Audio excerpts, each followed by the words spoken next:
झारखंड में आपका स्वागत है। मैं हूं शुभे मिश्रा, आपके साथ बुलेटिन की शुरुआत बड़ी खबर के साथ करेंगे। देखिए, इस वक्त की सबसे बड़ी खबर राजधानी रांची से आ रही है, जहां रांची एसीबी की ताबड़तोड़ छापेमारी जारी है। रांची के कांके रोड हॉलीडे होम के पास श्रवण जालान के घर पर एसीबी की रेड चल रही है।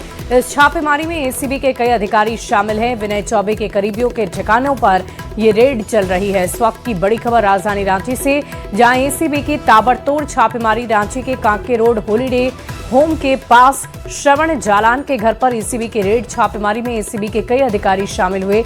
विनय चौबे के करीबियों के ठिकानों पर यह रेड पड़ी है।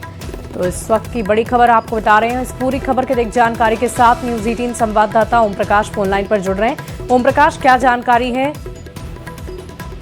बता दें कि श्रवण जालान के ठिकानों पर इस वक्त जो है वो एसीबी की दबिश चल रही है।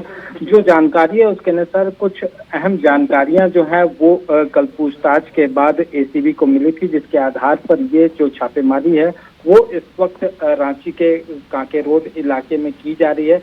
यहाँ से भी कुछ अहम जानकारियां जो है वो एसीबी को मिल सकती हैं और यहाँ पर भी जो बताया जा रहा है कि कई अहम दस्तावेज या फिर जो पैसे हैं, जो कमीशन के पैसे हैं जो विनय चौबे को मिले थे, जिसके आरोप में उन पर कार्रवाई की गई है आय संपत्ति के मामले को लेकर, उसे लेकर भी कई अहम जानकारियां जो हैं वो एसीबी की टीम को मिल सकती हैं, जिसे लेकर ये छापेमारी की गई है।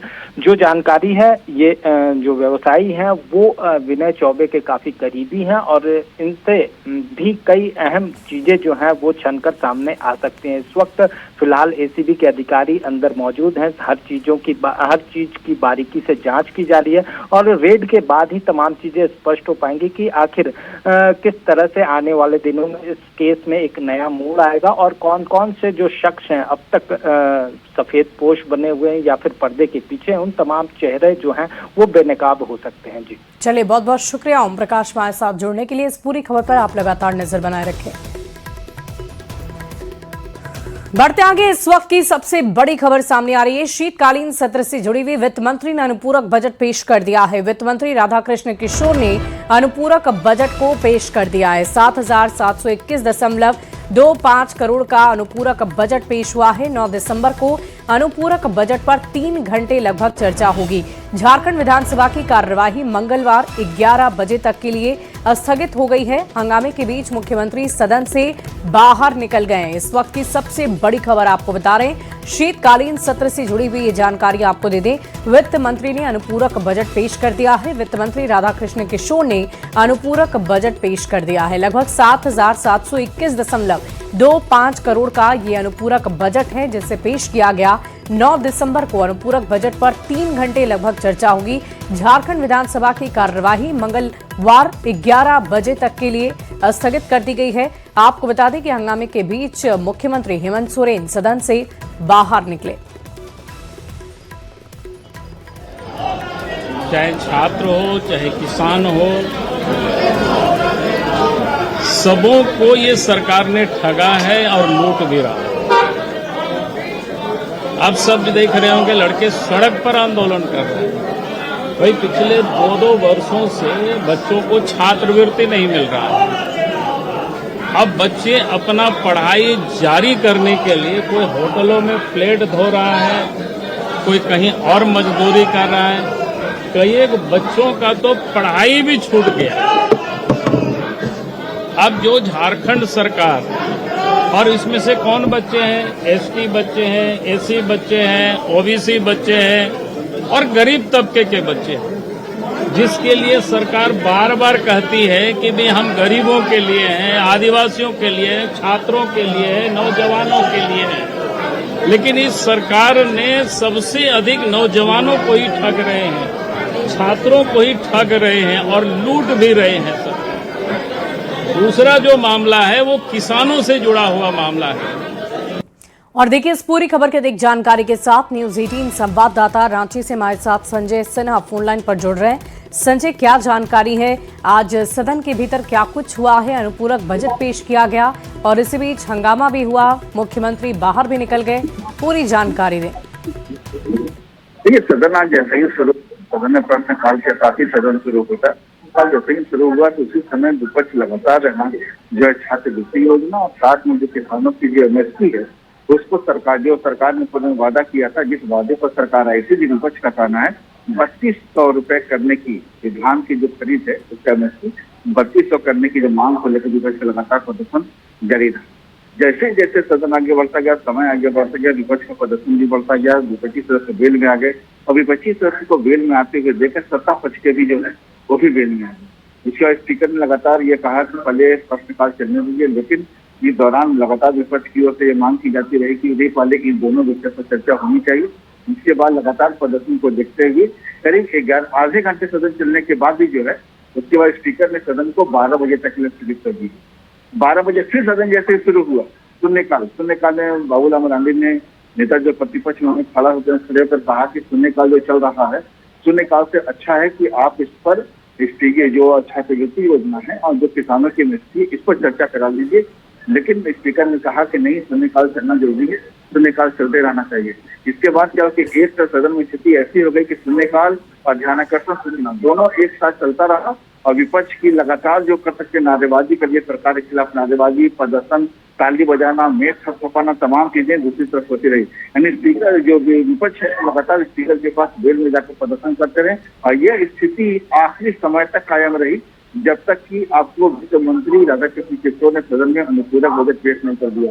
इसी बीच में जो है आपको वित्त मंत्री ने सदन में खड़े होकर अपना अनुपूरक बजट जो है 7721.25 करोड़ का जो है अनुपूरक बजट पेश किया यहाँ पर, और जिस पर कल 9 दिसंबर को सदन में 3 घंटे चर्चा का समय भी रखा गया है। लेकिन तुरंत ही जब अनुपूरक बजट पेश किया जा रहा था उससे पहले ही स्पीकर ने यह घोषणा की कि जो कार्य मंत्रणा समिति की जो बैठक हुई है, वाकई संजय देखने वाली बात होगी कि आगे जब सदन की शुरुआत होगी मंगलवार 11 बजे तक फिलहाल सदन स्थगित है, तो और क्या कुछ तस्वीर निकलकर सामने आती है। इस पूरी खबर पर लगातार नजर बनाए रखें और देखिए इसी बीच विपक्ष की तरफ से भी बयान दिया गया है, क्या कुछ कह रहे हैं आपको सुनवाते। सरकार है तो सरकार अब देखिएगा राज्य के हित का ख्याल रखिएगा, राज्य के हित को ख्याल नहीं रख रहे हैं। अभी तक धान के क्रय केंद्र नहीं खुला है, धान के औने पौने रोड पे किसान बेच रहा है। आप किसान की बात करते हो तो किसान तो रोड पर है, 10 रुपए 12 रुपए किलो भी बिक रहा है, नहीं हो रही। कहीं एक केंद्र ने खुला था क्रय केंद्र। आप छात्रों के साथ अन्याय हो रहा है, 2 साल से छात्रवृत्ति 3 साल से नहीं मिला है। अब कोई विभाग में काम नहीं शुरू हुआ है तो निश्चित तौर पर हम कह सकते हैं कि एकदम लूट मचा हुआ है और यहाँ पर कोयला बालू पत्थर के औने पौने रेट में अपना कारोबार चल रहा है। ये जनहित विरोधी की पार्टी है। आज किसानों की जो स्थिति है, एक तो ये फसल में ये बीमारियां लगी, दूसरी बात ये फसल का रेट भी 1600 रुपया, जबकि सरकार तय कर चुकी थी कि हम 132 रुपया तय करेंगे। लेकिन ये जन विरोधी सरकार कुछ नहीं कर पाए और किसान त्राहिमाम है और इस जनहित के राज्य के हित में सोचना चाहिए किसानों के लिए, लेकिन ये विरोधी सरकार है, किसानों का विरोधी सरकार है यही, और किसानों को जान मारने वाली सरकार है। चलने नहीं, हम लोग तो यही निर्णय ले सदन चलने नहीं देंगे। और देखिए झारखंड विधानसभा के शीतकालीन सत्र का आज दूसरा दिन है। सदन के बाहर बीजेपी ने नारेबाजी की, झारखंड संयुक्त प्रवेश परीक्षा पर गड़बड़ी के आरोप लगा दिए और सीबीआई से जांच की मांग की है। नेता प्रतिपक्ष बाबूलाल मरांडी ने यह बताया कि झारखंड सरकार किसान छात्र सभी को ठग रही है। पिछले 2 साल से छात्रवृत्ति नहीं मिली, बच्चे होटल में प्लेट धो रहे हैं, कईयों की तो पढ़ाई भी छूट गई है। स्पष्ट रूप से यह कहना चाहता हूं कि हमारे भारतीय जनता पार्टी के फाजिल मित्रों को यह भी बताना चाहिए कि प्रधानमंत्री आवास की अगली किस्त झारखंड को कब मिलेगी। हमारे फाजिल मित्रों को यह भी बताना चाहिए कि झारखंड का केंद्र सरकार पर बकाया 1,36,000 करोड़ जो और बढ़कर ज्यादा बड़ा पैसा हो चुका है वो कब मिलेगा। हमारे इन सवालों के जवाब वो दे दे, बाकी सवालों का जवाब हम लोग जनता को देने को तत्पर हैं। आज अनुपूरक बजट पेश किया जा रहा है, क्या कहेंगे? निश्चित रूप से संवैधानिक व्यवस्था में सरकारों को अपने कामों को गति देने के लिए तात्कालिक जरूरतों के आधार पर सप्लीमेंट बजट पेश करने की परंपरा रही है और हम लोग भी इसी कड़ी में आज एक अनुपूरक बजट प्रस्तुत करेंगे और इस अनुपूरक बजट के माध्यम से मांगी हुई राशि के हिसाब से झारखंड राज्य में विकास की गति को और तेज करेंगे। और देखिए, विधानसभा के शीतकालीन सत्र के दूसरे दिन सदन की कार्यवाही से पहले बीजेपी विधायकों ने छात्रवृत्ति और धान खरीद मामले को लेकर हंगामा किया। इस मामले पर उच्च शिक्षा मंत्री सुदिव्य कुमार ने कहा कि सरकार प्रतिबद्ध है, वचनबद्ध है। बीजेपी को ये भी बताना चाहिए कि हमारा बकाया पैसा आखिर कहां गया। अब आपको ये बताते हैं कि शीतकालीन सत्र के दौरान किन किन मुद्दों पर चर्चा हो सकती है। प्रश्नकाल 4 दिनों तक चलेगा और विपक्ष कई जनहित के मुद्दों को उठाएगा, ऐसी संभावना है। सत्र हेमंत सोरेन सरकार के 1 साल पूरे होने का भी गवाह बनेगी। बीजेपी विधानसभा में चार्जशीट पेश कर सकती है और चार्जशीट में विकास कार्यों में सुस्ती, भ्रष्टाचार और प्रशासनिक निष्क्रियता जैसे मुद्दे शामिल हैं। राज्य में चल रही सियासी हलचल पर भी चर्चा संभव बताई जा रही है। सत्र के दौरान कई महत्वपूर्ण विधेयक पर भी चर्चा होगी। सरना धर्मकोड के मुद्दे पर सवाल जवाब किया जा सकता है। केंद्रीय कोल कंपनियों पर बकाये के मुद्दे पर चर्चा हो सकती है। वहीं केंद्रीय योजनाओं के लिए फंड न देने का मामला भी उठाया जा सकता है। अब आपको ये भी बता देते हैं कि शीतकालीन सत्र के दौरान किन मुद्दों पर तीखी बहस हो सकती है। सबसे पहले छात्रों की छात्रवृत्ति धान खरीद पहला मुद्दा होगा, जिस पर आज भी सदन में हंगामा हुआ। कानून व्यवस्था, बेरोजगारी, इसके अलावा खनन, भ्रष्टाचार, सरकारी भर्ती, ये तमाम ऐसे बड़े और प्रमुख मुद्दे हैं जिसको लेकर सदन में हंगामा होने के आसार जताए जा रहे हैं। इस पर चर्चा हो सकती है। रांची से बड़ी खबर आपको बता दें, आज कैबिनेट की अहम बैठक सीएम हेमंत की अध्यक्षता में ये बैठक होगी। अनुपूरक बजट पेश होने के बाद ये बैठक में कई अहम निर्णय लिए जाएंगे। पेसा कानून पर फैसला लिया जा सकता है। कई विभाग के प्रस्ताव पर मुहर लग सकती है। सोहराय पर्व पर भी 2 दिन की छुट्टी मिलने पर मुहर लग सकती है। ये बड़ी खबर आपको इस वक्त की बता रहे हैं। रांची से आज कैबिनेट की अहम बैठक है। सीएम हेमंत की अध्यक्षता में ये बैठक होगी। अनुपूरक बजट पेश होने की संभावना है। इस बैठक के बाद बैठक में कई अहम निर्णय लिए जा सकते हैं। कई अहम प्रस्ताव पर मुहर लग सकती है।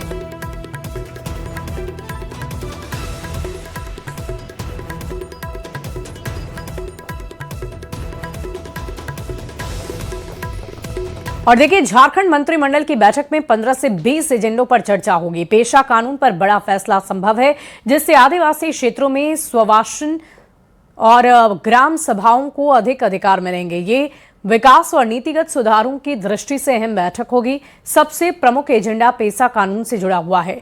झामुमो लंबे वक्त से इस कानून के लागू होने का समर्थन करता रहा है और माना जा रहा है कि इस बैठक में इस पर निर्णायक फैसला लिया जा सकता है। पेशा कानून के लागू होने से आदिवासी क्षेत्रों में स्वशासन को मजबूती मिलने की उम्मीद है। साथ ही ग्राम सभाओं को अधिक अधिकार भी प्राप्त होंगे। वहीं भारतीय जनता पार्टी ने कहा है कि सरकार नहीं चाहती है कि पेसा कानून राज्य में लागू किया जाए, क्योंकि वो एक तबके को खुश रखना चाहती है जो उनका वोट बैंक है। उसको नाराज नहीं करना चाहती। विदेशी धर्म के सारे इशारे पर सरकार चलती है और इस मुद्दे को तूल नहीं देना चाहती है। आवाज उठाई, किसी ने लड़ाई लड़ी, तो वो था झारखंड मुक्ति मोर्चा। राज्य सरकार उसके प्रति गंभीर, कई एक बैठकें हुई और हम फुल प्रूफ पेशा कानून लागू करना चाहते हैं और वो मुझे लगता है उसका मार्ग प्रशस्त हो जाएगा बहुत जल्द और पेशा नियमावली झारखंड में लागू। चर्च कभी नहीं चाहता है कि रूढ़िवादी व्यवस्था झारखंड में लागू हो, जिससे जितने कन्वर्टेड आदिवासी हैं उनको ग्राम सभा में जगह नहीं मिलेगी। इसीलिए चर्च पीछे बैकग्राउंड से पुरजोर विरोध कर रहा है पेशा कानून का। और ये सरकार को तो आज बिशप ने क्रिसमस गिफ्ट बताया था। तो ये मुख्यमंत्री जी कितना चर्च के प्रेशर को झेल पाएंगे, इस पर संशय है।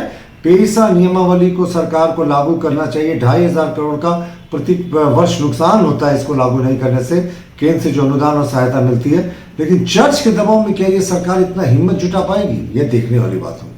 और आइए अब आपको ये बता देते हैं कि पेशा अधिनियम का उद्देश्य आखिर क्या है, क्यों इसको लेकर इतनी चर्चा हो रही है। देखिए, पंचायतों से संबंधित प्रावधानों को अनुसूचित क्षेत्रों तक विस्तारित करना, जनजातीय आबादी के बड़े हिस्से को स्वशासन प्रदान करना, सहभागी लोकतंत्र के साथ ग्राम शासन स्थापित करना, ग्राम सभा को सभी गतिविधियों का केंद्र बनाना, पारंपरिक प्रथाओं के अनुपूरक उपयुक्त प्रशासनिक ढांचा विकसित करना, जनजातीय समुदायों की परंपराओं और रीति रिवाजों की रक्षा और संरक्षण करना, जनजातीय आवश्यकताओं के अनुपूरक पंचायतों को सशक्त बनाना, ग्राम सभा की पंचायतों की शक्तियों और अधिकारों को ग्रहण करने से रोकना।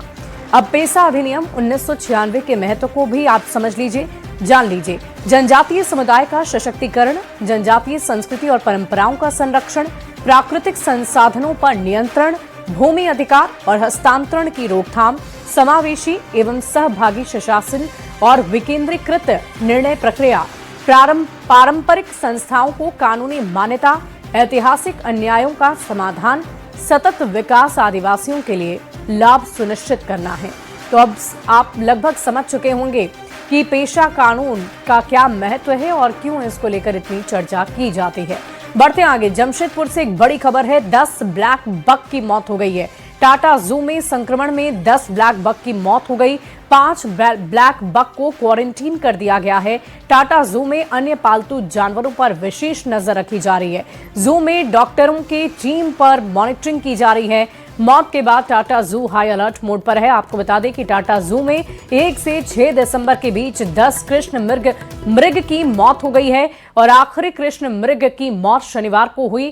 टाटा जू उप निदेशक डॉक्टर नईम अख्तर ने बताया कि पहले कृष्ण मृग की मौत 1 दिसंबर को हुई थी। जू में 18 कृष्ण मृग थे और अब 8 ही बच पाए हैं। बचे हुए कृष्ण मृगों के स्वास्थ्य की लगातार निगरानी की जा रही है। जानवरों की मौत के बाद टाटा जू में पालतू जानवरों को पूरी तरह से हाई अलर्ट पर रखा गया है। अमृत जानवरों के शव को रांची और ओडिशा जांच के लिए भेजा गया है। बताया जा रहा है कि ये बीमारी हवा में संक्रमण फैलाती है और पालतू जानवरों में इसका असर दिखता है। ये ब्लैक बक में अभी हमारे कुछ 2 तारीख से सुबह से कुछ मॉर्टेलिटी होना शुरू है और कुछ इसमें हमारे उसकी डेथ भी हुई है एनिमल्स की।